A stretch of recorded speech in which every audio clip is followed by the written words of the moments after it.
Third match of the evening session on the 22nd of December is a game between the Flying Scotsman Gary Anderson and Sweden's Jeffrey de Graaf. Now, Gary Anderson, the evergreen Gary Anderson, he's been absolutely superb in 2024. He's actually had the highest average amongst all of the players on the PDC circuit. He's been averaging around 99.43 through the season.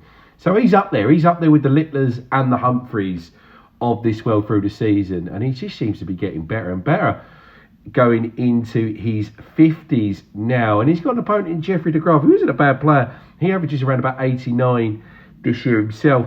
He had a bit of a, on paper, he had a bit of a sort of absolute gimme, people would have thought, in the first round, taking on Rashad Sweeting. But Sweeting caused him a few problems. And there was a big moment in that game where he could have gone 2 sets down, and we would have, it'd have been very interesting to see if he would have ever come back from being 2-0 down in sets. I'm not sure he would have, but he managed to get it to 1-1, and then eventually he got the job done. But I think this is going to be too much for the Swede. I think Gary Anderson's going to get the job done. I think he's going to get it done pretty comfortably. I think he wins this one by 3-6-0.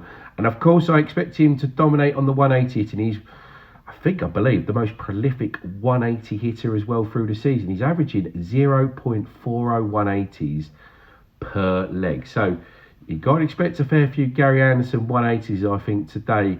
De Graaf might chip in a few himself. He's around about 0.24 through the season himself on the 180s per leg.